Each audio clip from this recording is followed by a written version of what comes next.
Bien, pues el día de hoy nos ocupa un tema muy sensible, que es el abuso sexual infantil. Les quiero compartir que cuando yo inicié mi carrera profesional, ya trabajando, yo no pedí esto, fue, hoy lo veo como un llamado de lo que pues yo tenía que hacer primero. Sin embargo, fue muy fuerte porque mi primer trabajo fue en el Centro de Apoyo a Víctimas de Delitos Sexuales de la Procuraduría de Justicia. En ese entonces todavía era Procuraduría, no era Fiscalía. Estamos hablando del 93, yo entré ahí a trabajar y a partir de ese momento, pues empecé a tener ese contacto pleno con personas de todas edades, de todos los géneros, personas que habían padecido pues un delito sexual. Ya sabemos que estos se dividen en varios. Está la violación, y hoy vamos a hablar específicamente del abuso sexual, que no es lo mismo, del abuso sexual infantil. Entonces, pues fue muy retador para mí incursionar ya en mi primer trabajo en esto. Fue desafiante emocionalmente y me impuso pues aprender mucho, leer mucho acerca de victimología, acerca del Código Penal, que hablaba de los delitos sexuales, acerca de todas las lesiones que se pueden vivir de forma médica, porque además yo trabajaba en las agencias del Ministerio Público especializadas en delitos sexuales, ¿no? Entonces ya sabemos que hay pues personal interdisciplinario, y había una médica y una asesora legal, bueno, una abogada pues de planta, ¿no? Igual que yo. Entonces, pues eso, empecé a informarme mucho y a ver este fenómeno desde otro punto. Primero fue solo entrevistar a estas personas que habían padecido algo de esto en las agencias, pero después ya en este centro empecé a dar terapia a personas, a grupos de niños, de adolescentes, de mujeres que habían padecido. Entonces, el otro día me estaba preguntando por qué no había dado yo este tema antes, si es de los temas en donde tengo más experiencia, ¿no? Pues justo creo que porque es sensible. Lo que hoy les preparé como diapositivas no alcanza como a dimensionar todo lo que significa. Yo hubiera querido en una primera instancia pedirles que me hicieran preguntas y respuestas mejor, pero bueno, vamos a irlo haciendo como siempre. Les voy a ir mostrando las diapositivas y les voy a pedir que vayan poniendo sus preguntas en el chat para que se las vaya respondiendo. Preguntas o comentarios, cualquiera de las dos cosas. En el chat de la comunidad pregunté que quién conocía a personas que hubieran vivido un abuso sexual infantil, y los resultados ya últimos son personas que conocen a alguien cercano que haya vivido abuso sexual, 94 personas, personas que no conocen, 49. De todos modos es alto el índice, y creo que más allá de si conocemos o no a personas que hayan vivido esto, es importante que tengamos esta información. Me da mucho gusto que va a llegar al video, que va a estar en YouTube, para que mucha gente lo pueda ver y podamos ir rompiendo mitos y podamos aclarar conceptos y podamos cuidar a nuestros pequeños, a los pequeños que tenemos en casa, familias, vecinos, en fin, ¿no? Porque ya una vez conociendo, teniendo la información, nuestra obligación pues es difundirla y es proteger a los más indefensos, a los más vulnerables, ¿no? Que son los niños. Muy bien, pues hoy no vamos a hacer meditación larga, pero sí, como siempre, nuestras 3 inhalaciones y exhalaciones. Entonces te pido que mantengas tu cuerpo cómodo y que no tengas nada cruzado, ni pies ni brazos. Entonces vamos a inhalar por la nariz y vamos a exhalar por la boca. Inhalamos. Exhalamos. Inhalamos. Exhalamos. Última vez inhalamos. Y exhalamos. Trata de acomodar tu cuerpo. Si tu cuerpo te pide que te estires, que bosteces, hazlo. Regálale esto a tu cuerpo. Recuerda que tenemos que ser muy consideradas, muy considerados con las necesidades corporales. Muy bien. Entonces vamos a empezar a ver el tema.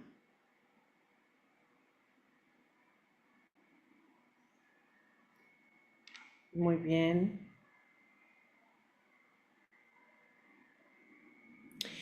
Bueno, miren, es importante que primero definamos qué es esto del abuso sexual infantil. Dentro del marco de maltrato a infantil, pues es que hay mucho, ¿no? Hay maltrato físico, hay maltrato psicológico, hay maltrato sexual. Aquí vamos a referirnos únicamente a lo sexual, ¿no? Claro que el maltrato, el abuso sexual infantil involucra implícitamente al maltrato psicológico y al maltrato físico. Por supuesto que están dados ahí ya, ¿no? Estos dos tipos. Entonces, el abuso sexual infantil es todo acto ejecutado por un adulto que se vale de un menor para estimularse o gratificarse sexualmente. Se le denomina abuso porque la persona de más edad, aquí yo les puse adulto, pero la verdad es que en muchos momentos, en muchos eventos son todavía adolescentes los que hacen esto, ¿sí?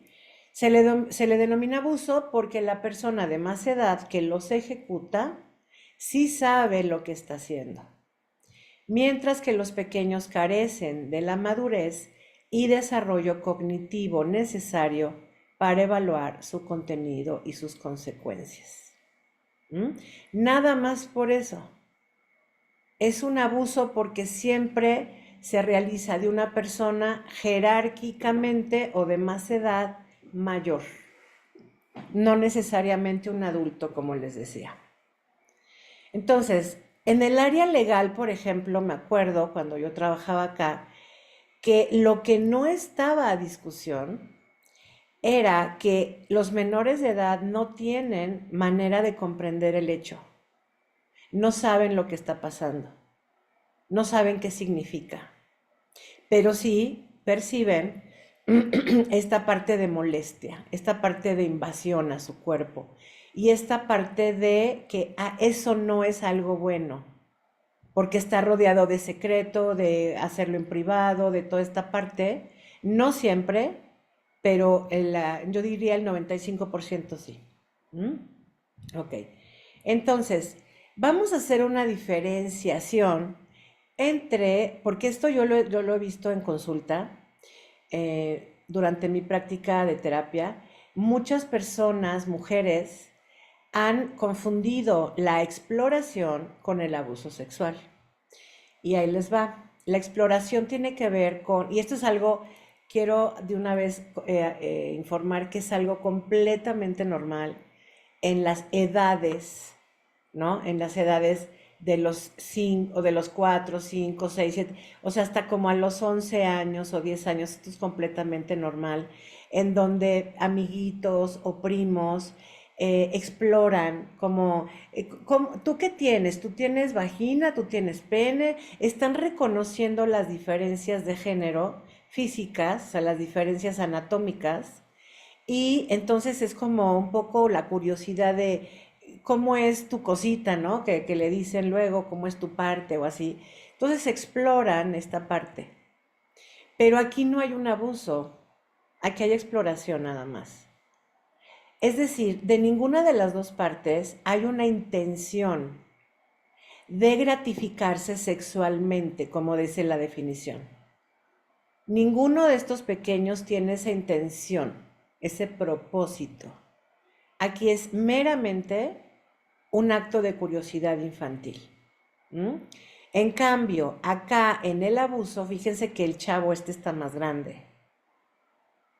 Y entonces este chavo, pues, como siempre sucede, invita a la personita a hacer cosas, a que parezca un juego, o simplemente me han tocado casos en donde la niña o el niño, pues están en su cama y de repente llega la persona, ¿no? Y empieza a cometer el abuso, a tocar su cuerpo, ¿no? Entonces, sí quería que quedara claro esto porque a veces ha generado el no saber la diferencia, trauma emocional. O sea, trauma de que mi primito abusó de mí. A ver, entonces cuando le preguntas cómo estuvo, o sea, te das cuenta de que no hubo abuso, fue una exploración nada más. Esto les quita 2 toneladas de angustia y de pesar a la gente, a las mujeres, ¿no? Muy bien. Entonces, miren, vamos a ver un poquito de cifras, esto es importante. 1 de cada 5 mujeres y 1 de cada 13 hombres declararon haber sufrido abuso sexual cuando tenían entre 0 y 17 años. ¿Mm? Es importante ver la diferencia de cómo, claro que hay niños y púberes abusados, pero la mayoría pues son mujeres. Esto tiene que ver también con toda la parte patriarcal, con toda la parte de perspectiva de género, en donde por muchos siglos, ¿no? Se ha considerado a la mujer todavía como un ser inferior y como un ser que puede uno tomar, ¿no? Que los hombres pueden tomar o que pueden tocar sin ningún problema, ¿no? Yo creo que eso es resultado de esta parte. Cada hora se denuncian en México un promedio entre 3 y 4 casos de abuso sexual y o violaciones. Es decir, 90 casos al día. Fíjense. Lo que pasa, aquí dice se denuncian. ¿Eh? Las cifras que tienen la gran mayoría de los bancos de datos son basados en la denuncia. Pues sí, porque es una cifra cierta, o sea, certera, ¿no? Sin embargo, cuando yo trabajé en la fiscalía, sabíamos que la cifra negra, existe una cifra negra, que es del 90%. O sea, 90% de los casos no se denuncian. Y no se denuncian porque, ahorita vamos a ver, que el 75% es un familiar o pertenece al círculo cercano a la familia. Entonces, esto representa, a ver, en el caso de que la niña o el niño lo digan, ¿eh?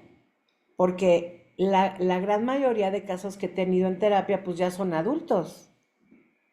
Y muchas de ellas, a mí no me ha tocado ningún consultante hombre en terapia privada, ¿eh? O sea, claro, en el centro de apoyo donde trabajé, sí, pero en terapia privada no he tenido un solo hombre que abra un evento de abuso sexual infantil. Y no creo que haya sido por vergüenza, pena o no creo. Los casos que he tenido han sido de mujeres. Entonces, como el tema es que son los padres o padrastros o el abuelo o el primo o el tío o el compadre, entonces en el caso de que la niña haya abierto este tema, pues imagínense ustedes que se forma en la familia pues un desastre, ¿no? Y muchas veces por eso tampoco las niñas o adolescentes quieren abrir esto, porque tienen mucho miedo de que pueda haber un rompimiento familiar o que pueda haber violencia. Y en muchos casos pues sí la hay. Son muchas las razones por las que una adolescente o niña se quedan calladas. Muchas. No voy a ahondar mucho en eso hoy, pero es una tortura en silencio la que viven. Muchas de ellas me dicen, Pau, tú eres la primera persona a la que se lo cuento. Pero bueno, por fin lo están abriendo, ya no es un secreto. Y eso ya es liberador y ya es sanador. Sobre todo la contención que se da en terapia, ¿no? Que es esta parte respetuosa de 100% credibilidad, ¿no? De claro que te creo. O sea, no hay sesgo de cero de nada, de que yo no pueda creerte lo que me estás diciendo. Entonces todo esto también ayuda a la persona a empezar a sanar. Otras muchas me comentaron que no consideraban que esto fuera como un tema de terapia, fíjense, ¿no? Pero cuando empiezo a hablar, empiezan a hablar de esto, además miren, me lo tocan como, hagan de cuenta, les voy a poner un ejemplo. Y mira, entonces mi papá se separa de mi mamá, yo sufro mucho esta parte, ahí se quedan como 15 minutos platicando, ¿no? Del tema de la separación. Claro, porque anteriormente pasó lo del abuso. Entonces, y se sigue, ¿no? Espérame, ¿cuál abuso? Ah, es que un tío, no sé qué, no me habías platicado de esto. O sea, parece que en el discurso que comparten en terapia, parece que como que no es importante. Y yo entiendo que, claro que lo es, pero todavía les ocasiona vergüenza hablar de eso. Entonces sí hay que hacer un stop en terapia para hablar, no solo hablar de esto, sino atenderlo a nivel emocional. ¿Mm? Muy bien, porque además como vean la cifra es muy alta, ¿no? El área, cuando es el papá, cuando es el padrastro, cuando es el abuelo, híjole, sobre todo cuando es el papá, es algo muy fuerte porque se supone que de las personas que más te tendrían que proteger, pues es la que te lleva a un momento de suma desprotección, ¿no? Muy doloroso todo esto. A diferencia de las niñas, los niños, después adolescentes, que han sufrido abusos sexuales, tienden a abusar de otros menores. Claro, porque como les comparto, el que primero es víctima, acaba, si no sana ese asunto, acaba siendo victimario y acaba ejerciendo esa violencia contra alguien de, como les decía, de menor rango de edad, de menor estatura. ¿Mm? Entonces, me han preguntado, bueno, entonces, ¿cómo se va a detener eso? Bueno, se va a detener cuando este chavito adolescente trabaje esto en su terapia, pero muchas veces no lo hacen, no lo hacen. Aquí no hablo en esta charla, no voy a hablar acerca de las pulsaciones o motivaciones o dinámica psicológica del agresor, porque ese sería un tema de otra hora, ¿no? Pero básicamente los adultos que agreden o los adolescentes, pues tienen este rasgo de que fueron violentados sexualmente, fueron violentados físicamente, vienen de familias disfuncionales, vienen de familias donde hay adicciones, vienen de familias donde hay sobresexualización. ¿Qué es sobresexualización? Pues que en la casa, o sea, todo el mundo tiene sexo, no hay privacidad en las habitaciones, hay pornografía por todos lados. Es decir, se le ha dado una distorsión al tema del sexo. Entonces, todos estos aspectos, además de que son hombres que no han desarrollado una madurez psicosexual. Los hombres agresores no desarrollaron una madurez psicosexual, ¿no? Y en muchos casos, esto es alarmante lo que te voy a decir, en muchos casos hay mamás que saben que esto está pasando y no dicen nada. Sobre todo en pueblitos y así, en estos usos y costumbres, se da mucho esta parte, ¿no? En donde se le da a la hija menor o adolescente como esa responsabilidad de que gratifique sexualmente al padre o al padrastro, ¿no? Entonces, cuando esto sucede, pues se trastoca todo el clima familiar. Que de entrada yo siempre les digo, pues qué bueno que se alteró porque ya se abrió algo que no tendría por qué ser secreto, ¿no? Ujú. Muy bien. Entonces, si no se sana, las niñas, muchas niñas, van a seguir siendo vulnerables ante esto. Al final vamos a hablar de los factores predisponentes. ¿Mm? Entonces, los actos de abuso sexual a menores se pueden clasificar en tres grupos. El primer grupo son los actos que no involucran contacto físico. Y aquí muchas personas se confunden porque creen que necesariamente este delito implica contacto físico y no. Como qué conductas son las que no involucran? Por ejemplo, obligar a los menores a que observen a las personas gratificarse ellos sexualmente. Ponerles pornografía, obligarlos a ver pornografía, ¿no? Obligarlos a ver a que otras parejas tengan este tipo de interacción. Si se fijan, aquí no hay contacto físico, pero evidentemente sí hay un abuso. Y esto se está abusando, pues de esta parte, les decía que el menor no comprende todavía, ¿no? El otro grupo es los que involucran contacto físico activo o pasivo. ¿Mm? Aquí ya vamos a hablar de otro tema, de otros temas, en donde ya hay, como les decía al principio, pues tocamiento físico en los genitales de la menor o del menor. Y hay otro grupo que es las actitudes que propician el abuso sexual, como la trata, venta, pornografía y prostitución infantil, ¿no? Entonces, estas personas son intermediarios del abuso, digamos, pero igualmente pues son delincuentes, no se comete un delito con esto. En estos dos primeros grupos, y como son personas, les decía, generalmente conocidos o familiares, muchos de estos agresores ven esto como algo natural, ¿saben? Como algo normal. O como algo como sin importancia, sin trascendencia. Por eso es importante que nosotros como adultos estemos muy atentos a esto. Bien, entonces, en la violación adulta, esta es una diferencia también importante.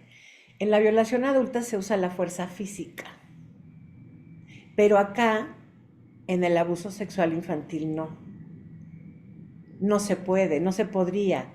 Ellos buscan la manera de obtener la confianza del menor, y pues claro que ser familiar o amigo o vecino, pues claro que hay confianza, y después empiezan a interactuar de otra manera para ir logrando esta gratificación. En algunos casos se usa la amenaza, ¿no? Le dicen a los chavos, si tú hablas, ¿no? Voy a matar a tu mamá, voy a meter a tu papá a la cárcel. O sea, amenazas muy fuertes en donde pues el pequeño o la pequeña se quedan claramente pues paralizados, ¿no? Ante esto. En estos abusos obviamente no hay un consentimiento, que ese es otro factor legal que se tiene claro, no hay un consentimiento y también por eso es un abuso. Entonces, pero sí puede haber sometimiento. Y el sometimiento es, digamos, no es colaborar, pero sí es como, pues no hacer nada porque el menor está en shock, está impactado, no sabe qué pasa. No sabe ni qué es eso, no sabe cómo se llama eso. Entonces, bajo estos aspectos de amenaza, de sorpresa, pues la verdad es que si se fijan, este fenómeno se va convirtiendo en algo más complejo, en algo más complicado de identificar, de reparar, de sanar, cuando necesidad de reparar, no solamente la reparación emocional, sino la reparación legal, ¿no? En este concepto legal que es la reparación del daño. Hay familias que se han separado y se han destruido por esto, pues sí, claro. Sobre todo cuando la mamá cree en el dicho de la niña y pues obviamente la saca de ahí o se salen de ahí y denuncian al agresor. Hay mamás que se salen de ahí, protegen a la menor, pero no denuncian porque tienen miedo. O sea, hay de todo tipo de personas, ¿no? Y hay mujeres que les decía, no abren esto hasta que son adultas, algunas sí con la mamá y la familia y otras no. Esto yo creo que es bien respetable, es de cada quien y está bien como lo elijan hacer, ¿no? Porque no todas las mamás y no todos los papás, la verdad, están listos para recibir esto. Ya les decía, por las consecuencias familiares que esto trae, ¿no? Muy bien. Entonces, los efectos psicológicos del abuso sexual infantil, ¿cuáles son? ya en la gente adulta, ¿no? Obviamente, pues esta confusión entre el sexo y el amor se asocia, ¿no? Pueden llegar a asociar esta parte de que si él me ama, entonces puede usar mi cuerpo, ¿no? Es una asociación negativa y es una asociación distorsionada de la actividad sexual. Sobre todo por lo que dice acá, porque hay sensaciones de excitación. Y aquí viene un tema súper delicado, ¿no? Cuando hay interacción con los genitales de los chavos, como respuesta instintiva y de reflejo del cuerpo, en la mayoría de los casos hay lubricación de la niña, del adolescente. Y esta lubricación promueve que las niñas se vayan sintiendo cada vez más culpables, porque sienten que están colaborando. Los abusos sexuales pueden ser una vez. Yo cuando me cuentan esto, lo primero que les pregunto es cuánto tiempo duró cuánto tiempo duró de rango de años o meses. Porque generalmente no es una vez, ¿eh? Entonces, no sé, a veces me dicen 2 años o un año. Ok. Y en ese año, ¿cuántas veces sucede esto en la semana, por ejemplo? Y eso te va dando una idea de lo complicado que puede ser o no la sanación. Si se sana de esto, sí. Y yo te lo puedo decir, yo trabajé en este centro, trabajé más de 9 años y después seguí trabajando con mujeres en situación de violencia y pues hasta la fecha, ¿no? Me llegan casos de esto. Entonces sí es susceptible de que se sane, por supuesto, pero tiene que haber todo un proceso. Entonces sí se le explica a la chica, ¿no? Esta parte de la excitación que es normal, pero que eso no quiere decir que ella consienta, que haya un consentimiento, ¿no? Esta parte de lo consensuado. ¿Mm? Y también puede haber aversión a la intimidad, es como yo no quiero que nadie me toque, yo no quiero tener relaciones con nadie. Y pues tiene sentido, ¿no? Porque hay una memoria corporal. Nosotros como humanos tenemos una memoria némica, se llama, que es de imágenes, pero nuestro cuerpo tiene una memoria corporal y también tenemos una memoria emocional.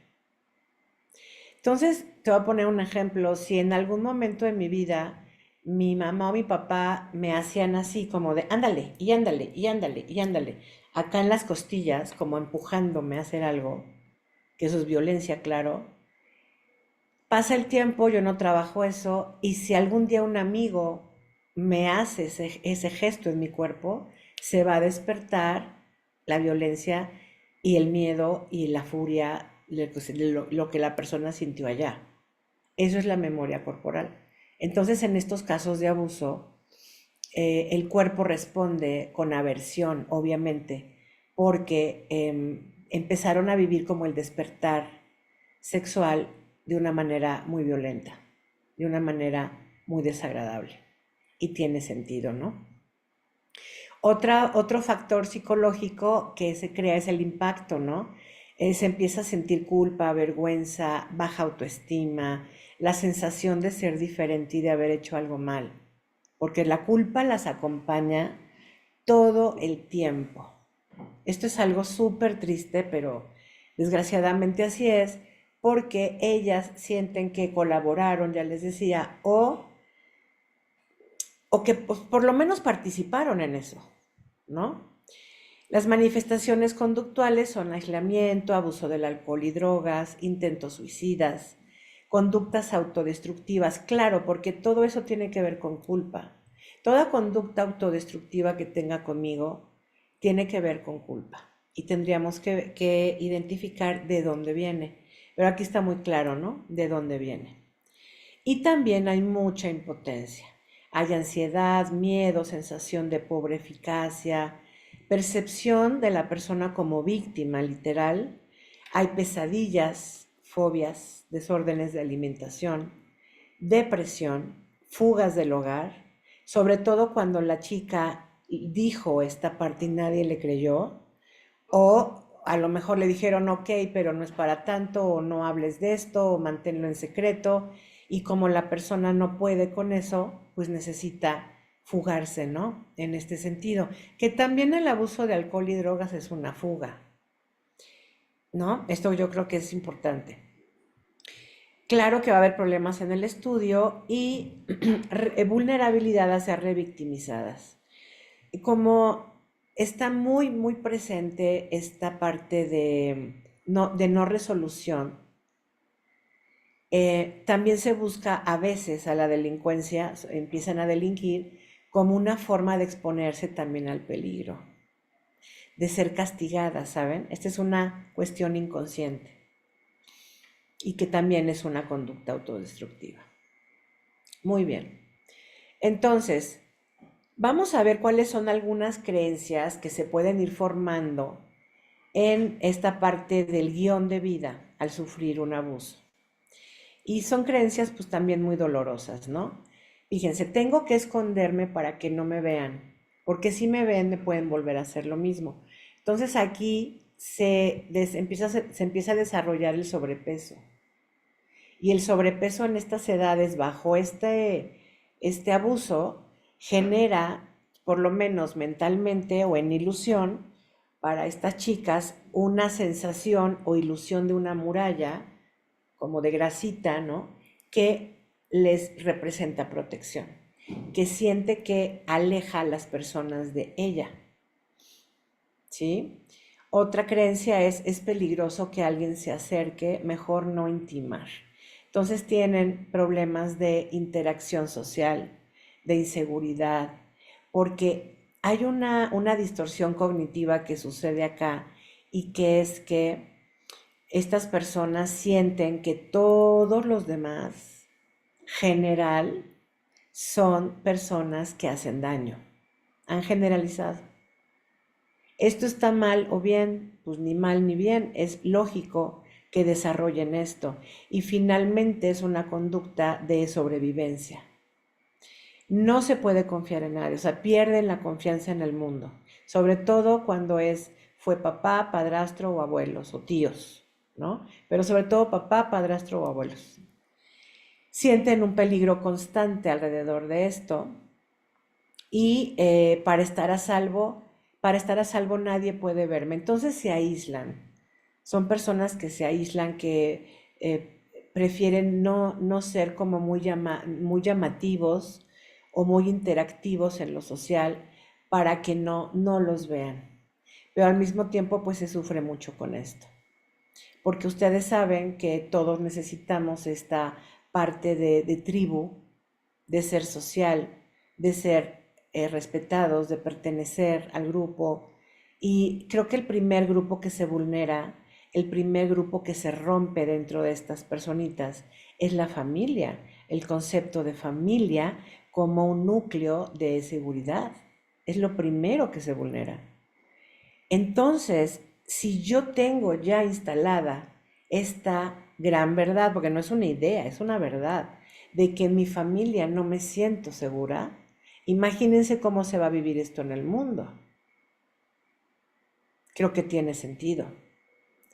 Y claro que se va a ir desarrollando una idea de la sexualidad que es peligrosa, que es amenazante, que me pone en riesgo, que me pone en peligro, y que esencialmente no puedo, como víctima que fui, no puedo desarrollar mi libre gozo en la intimidad porque por un lado la culpa persigue, pero por otro lado también el cuerpo está recordando, ¿no? Entonces, bueno, pues aquí hay una chiquita con sobrepeso. Entonces, lo primero que se le dice a estas chicas es, no fue tu culpa. Así, repetido, acentuado, no fue tu culpa. Y de verdad que cuesta trabajo, yo lo viví en el centro de apoyo y lo vivo en terapia, es bien complicado. O sea, ellas me dicen, es que mi mente lo entiende. Mi mente entiende que el único responsable fue él, pero, pero hay una parte en donde me sigo sintiendo avergonzada, ¿no? Y esto es lo que tenemos que ir trabajando, que vayan recuperando esta seguridad y es esta pertenencia, vamos, como que su cuerpo les pertenece solo a ellas. Es todo un proceso. Pero igual que en todos los eventos de dolor de nuestra vida, pues igual que en un duelo, igual que en una muerte violenta, pues todos estos procesos llevan un inicio y un final. Y hay que participar activamente para poderlo sanar. ¿Mm? Entonces, le decimos a estas personitas, no puedes ser responsable de actos que alguien más cometió con premeditación, alevosía y ventaja. ¿Sí? Ese adolescente o ese adulto cometieron esto con premeditación, alevosía y ventaja. Ya sabían qué iban a hacer, ya lo tenían calculado. Y esto de la ventaja, pues claro, ya les decía en la parte del abuso, pues son más grandes. Son más grandes. Entonces, en las recomendaciones que les voy a dar al final está esta parte de, por favor, no eduquemos a los chavos siendo ciegamente obedientes con los adultos, no los eduquemos con eso. Vamos a verlo ahorita en un ratito. Pero sí les quiero platicar con detalle cómo es la sanación en la terapia. ¿Cómo sucede esto en terapia? Entonces, lo primero, cuando ya me platican qué pasó, es una expresión emocional con el agresor. Ojo, con el agresor no físicamente, no necesitamos al agresor físicamente. Todo esto es en la terapia, en un ambiente seguro, protegido. Ella y yo, solas. Entonces es pedirle que cierre los ojos y visualice al agresor. Y aquí empieza a expresar todo lo que no pudo decirle en aquella edad, ¿no? En estos casos siempre, siempre les pido que entre ella y el agresor visualicen una separación de acrílico transparente que las protege y que yo estoy con ellas de este lado. Siempre, en el 100%. Ella necesita sentirse segura para hacer esto. Y avisarle, ¿no? La participación visual de esta persona solo es para que tú sanes, nada más. Pero aquí ya empezamos bien, cuando empieza a expresar su enojo, su rabia y toda esta parte, ¿no? Después se promueve un castigo simbólico al agresor. Y el castigo simbólico es que ella, a través de visualización guiada, pueda hacerle o decirle lo que quiera. Lo que quiera. Entonces yo he tenido consultas en donde la chava, la mujer, o sea, lo asesina, lo amputa, lo mutila, le mete balazos, lo patea, o sea, de todo, ¿eh? Pero como esto es simbólico, aunque sea simbólico, el cerebro lo da por sentado. Esta es una de las grandes potencias de la terapia, que pidiéndote que visualices algo y lo vivas, tu cerebro lo da por sentado de que sí sucedió. Ayuda mucho. Ayuda mucho a recuperar el poder de la mujer. Esto es empoderador. Y vamos avanzando, ¿ven? Vayan viendo cómo cada paso es secuencial. Luego hay una fase en donde la chava le reclama a la madre o a los cuidadores que no estuvieron, que no la cuidaron, que no le creyeron, que no hicieron nada cuando se enteraron, etc. Esta fase es muy importante porque si no se da, ella se va a seguir sintiendo víctima. Y cuando hay un reclamo con todas las emociones que sienta, nuevamente ella empieza, o sea, continúa recuperando poder de decisión, sube su autoestima, empieza a usar sus recursos asertivos de expresión, de poder, y entonces esto le ayuda mucho. El castigo simbólico al agresor, hay personas que no han querido hacerlo, ¿eh? O sea, me dicen, yo no quiero, no lo necesito, no se me da la gana, perfecto. Yo identifico cuando les da miedo o cuando de verdad no lo necesitan, ¿eh? Y las mujeres que me dicen no lo necesito es porque ya lo tienen más integrado. Ok. Esto es súper importante en la fase del rescate de la niña interior o niño interior. Entonces aquí ya quitamos a esta persona, al agresor, ya no aparece en el escenario de terapia, pero sí hay un diálogo entre la adulta y la niña. Entonces la adulta le empieza a explicar con toda esta parte muy sabia, muy clara, qué fue lo que pasó y insistiendo en esto de no fue tu culpa, no fue tu responsabilidad, validar sus emociones, entiendo cómo te sentiste, la pasaste muy mal, fue muy duro para ti, pasaste por mucho, o sea, toda esta parte. La adulta se lo entrega a la niña, se lo dice. Eventualmente durante este ejercicio se va transformando la cara de la adulta y es un momento muy emotivo porque hay mucho llanto, porque pues es un rescate. Ya estamos en la fase de una reparación más profunda, pero ya con ella. ¿Mm? Y después hay un compromiso con la pequeña o pequeño. ¿Cuál es el compromiso? A partir de hoy yo me hago cargo de ti y nunca más nadie te hará daño. Yo te voy a cuidar. Estás segura a mi lado. Estás protegida conmigo. Yo te cuido. Esto es un momento muy conmovedor. A mí, yo, de verdad que ha sido un honor durante tantos años acompañar a estas personas en estos momentos de sanación. Un privilegio y un honor que me permitan acompañarles en esto, porque se va observando esta recuperación del alma, del corazón. Y hay una frase que les digo mucho. Les digo, sí hubo un toque en tu cuerpo, pero lo esencial de ti nadie lo tocó. Lo esencial de ti está intocable. Lo esencial de ti está intacto. Y creo que esto les hace sentido, porque la esencia de cada uno de nosotros, pues está así, está intacto. Y al hacer conciencia a ellas de esto, pues les da esperanza. Sienten esta parte de, ok, de más poder. Y es lindo. Después es quitarle el poder energético al agresor. Y aquí se usan técnicas de programación neurolingüística, también visualizaciones guiadas. Esto lo hace la adulta. Cuando se hace esto en terapia, le pido a la chica que ponga a la niña atrás de ella, o sea, protegiéndola. Visualmente la pasa para atrás y la protege. Y esto lo hace la adulta.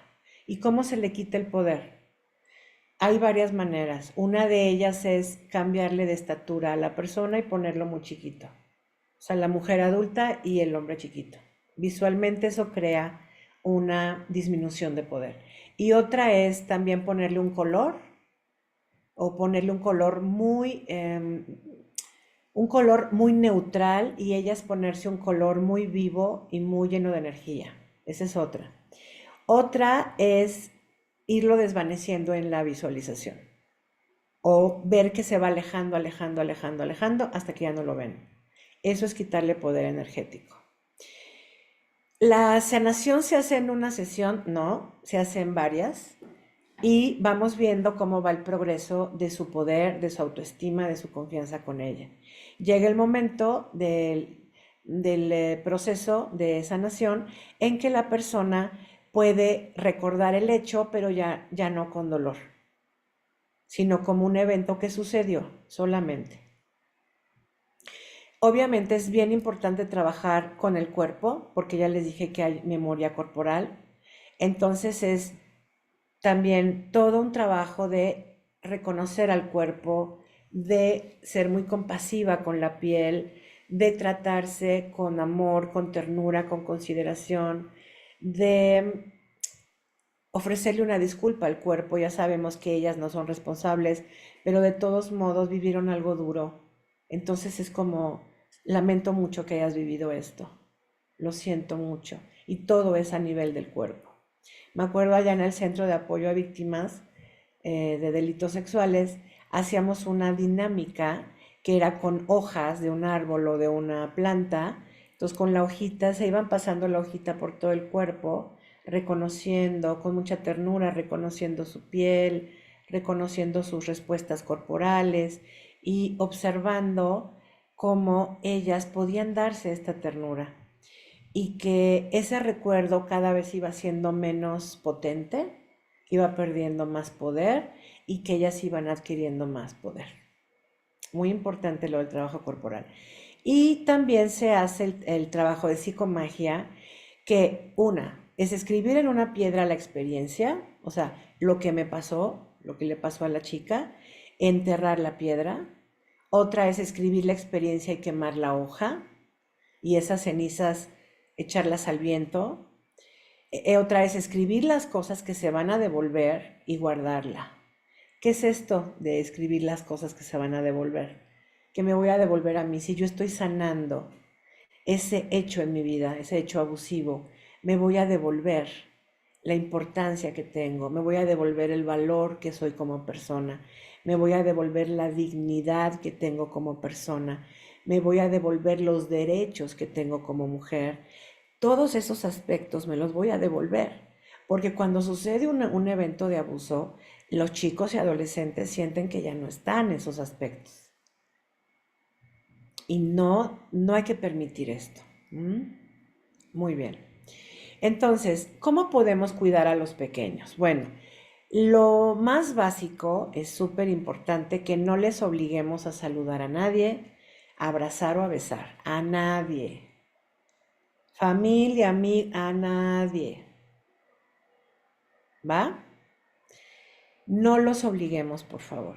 Una cosa es que digan buenas tardes y otra cosa es que saluda, besa, abraza. No, por favor, porque recordemos, el cuerpo de los pequeños es de ellos y tenemos que irles inculcando una conciencia de que nosotros como adultos respetamos sus límites corporales hasta donde ellos quieran. Aconsejable que no duerman en las casas ajenas porque ahí se da un montón de esto. Y las mamás, ay, pues que vayan con los amiguitos y con los primos y el vecinito. No, por favor, porque ahí se da mucho. El hacinamiento familiar, adicciones, violencia familiar son factores predisponentes. ¿Mm? Porque ya les dije hace rato que el agresor de este tipo de cosas tienen bajo control de impulsos, sobre todo sexuales, y entonces pues el alcohol y las adicciones que hace pues potencia esto, y la violencia también. Atentos, familia, cuando observen que los niños miran con temor a alguien de la familia, porque ahí ya algo pasó, o por lo menos se intentó algo. Muy atentos con esto. ¿Mm? Y lo que les decía al principio, evitar la obediencia ciega a los adultos. Yo me acuerdo de que desde que Pablo nació, y pues yo ya sabiendo todo esto, ¿no? Yo le dije, mira, mijito, tú tienes derecho de decir no, así no, no quiero, me molesta, me siento incómodo, a cualquier persona que se te presente, incluyéndome a mí y a tu papá. Usa ese derecho. Pasaban 5 meses, se lo volví a decir. Tú tienes, hagan de cuenta que parecía yo un cassette. Lo voy a repetir. Hija, hijo, tú tienes derecho de decir no, así no, me molesta, me incomoda, no quiero, a quien sea, incluyéndome a tu papá y a mí. ¿Sí? Bien importante que tengan esto los chicos presentes. Y obvio que tengamos una apertura en la casa, en la familia, para hablar e informarnos sobre sexualidad, porque mucho de esto también se da porque pues, los niños quieren saber de su cuerpo, quieren saber qué está pasando y los papás, yo no sé, pregúntale a tu maestra, no sé qué, y no hay como de verdad hacernos cargo de esto. ¿Tienen miedo de hablar de sexo? Pues eso los va a llevar directito a que haya temas de abuso o de distorsión sexual ahí. Eso es la verdad. Yo me acuerdo, Pablo tenía, a ver si calculo bien las fechas, las edades. Pablo tenía A ver, no sé qué edad tenía, pero Pablo estaba en tercer año de primaria. Y me acuerdo que me hizo una pregunta, onda como de las diferencias entre hombre y mujer y que el pene y la vagina y tal, ¿no? Entonces le dije, ¿no te han enseñado eso en la escuela? No. Entonces yo le mandé un escrito a la Miss de su salón y le pregunté, oiga, mi hijo empieza a tener estas inquietudes, ¿cómo están manejando el tema del temario o del plan de estudios aquí en este sentido, ¿no? Y me dice, no, aquí en la escuela les damos información sexual hasta quinto año. Hasta quinto año. Dije, no, no. Entonces yo me fui al Gandhi, a la librería y busqué libros de información sexual de los tales a tales años. Me compré como tres y me senté con mi hijo a contarle y a ver los dibujos y a explicarle cómo estaba el asunto. Quedó aclarado y quedó tranquilo. Aquí hay una pregunta, vamos a ver. De 8 a 9, tercer. Ah, gracias, Eri. Pues haz de cuenta. Haz de cuenta. Pero digo, ya era hora, fíjense el plan de estudios, ¿no? Ah, no, hasta quinto año. Ah, bueno, entonces hasta que a ustedes se les ocurra, ¿no? No hasta que los niños tengan la curiosidad de saber qué onda con eso. En fin, eso será otro tema de otra sesión. Y la mejor forma en la que le pueden explicar a los chicos, porque miren, se creó en esos años, en esa década de bueno, en esos 5 años, del 93 al 97, un cuadernillo de protección para prevenir el abuso sexual. Entonces, no les voy a contar todo el contenido del cuadernillo, pero básicamente a mí lo que me encantó fue esta intervención muy sencilla. Niño o niña, mi cielo, mi vida. La ropa interior que tú usas protege tus zonas privadas. Esas zonas privadas nadie las puede tocar. Las áreas que cubre tu ropa interior. Nadie las puede tocar. ¿Vale? Entonces, y menos lastimar. Hubo por ahí ya me estoy pasando el tiempo, ya casi. Hubo por ahí un anuncio que yo critiqué un montón. Se supone que era para prevenir abuso sexual infantil, ¿no? Y entonces era como no permitas que nadie te toque, algo así, ¿no? Entonces le decía a mi esposo, qué cosa más ambigua, ¿no? Porque si llega un amigo y lo toca, entonces va a decir, ¡ah! ¿Por qué no explican bien? Que nadie te toque cómo, dónde. Y sobre todo creo lo más importante es que, mijito, cuando te toquen en tus hombros o tu cabeza, que tú te sientas cómodo con ese toque. Porque cuando somos adultas y hay algún tipo de acoso, de algún compañero, de algún jefe, ya sabes, ¿no? Que se acercan así muy, ya sabemos todas cómo se siente y qué te dicen, ¿no? El cuerpo manifiesta incomodidad y el cuerpo es súper leal con eso. Así que esa es otra recomendación, que el niño o la niña, si no se sienten cómodos, no estén, no vayan, no hagan nada de eso. Entonces les decía, esta es la explicación más sencilla para ellos. Protege tus partes privadas y aquí nadie te puede tocar. ¿Va? Muy bien. Entonces, pues esta es la información que les traigo hoy. ¿Cómo están? ¿Cómo se sienten? ¿Tienen alguna duda? Es un tema fuerte, es un tema intenso, es un tema doloroso. Yo al principio de mi trabajo, yo llegaba a mi casa a llorar. Trabajé mucho tiempo en terapia, esa impotencia, esa frustración. Lo pude gestionar. Hoy puedo trabajarlo con mucha empatía y mucha calidez y amor, pero ya conservando mi lugar desde acá. Pero al principio no, fue muy difícil. Me conmueve mucho lo que le pasa a los chavos, me conmueven mucho las adultas que me cuentan lo que les pasó, me duele por la parte de la humanidad compartida, lamento mucho que les haya ocurrido, pero más lamento que no lo cuenten y que no lo sanen, porque hay manera de sanarlo como ya lo vimos. Entonces, si tú fuiste personita que vivió esto, si conoces a alguien que lo ha vivido, Please, compártele esta información, dile que hay forma de sanar, que no fue su culpa y que esa vergüenza que ha vivido con ella durante muchos años se puede aislar, se puede disolver, se puede trabajar también. Esto es lo que yo les puedo compartir con todo mi amor, siendo mujer también, porque pues estamos conectadas todas y creo que en este sentido hay que apoyarnos y hay que acompañarnos compasivamente en todos los eventos de dolor que hemos vivido o pudimos haber vivido. Ok, inhalemos. ¿Cómo están?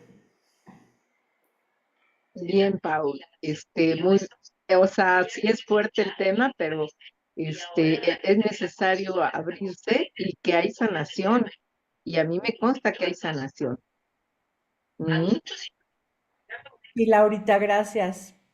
Oye, Pau, Ande. una persona por ejemplo, un violador, una persona que tiene la mente enferma si se dedica y hace eso, o no necesariamente. O sea, esa persona no está normal, no está bien. No, no, claro que no. Los violadores tienen todo un perfil diferente en este caso. Sobre todo hay una parte de una gran distorsión sexual. También, como les decía, seguramente sufrieron violación. Pero yo creo que sí hay un tema de muy bajo control de impulsos. Y los bajos controles de impulsos también pueden ser asociados a otros trastornos. Mm, Sí, hay todo un perfil. Si quieren, después platicamos de esto con más detalle, ¿no? ujú.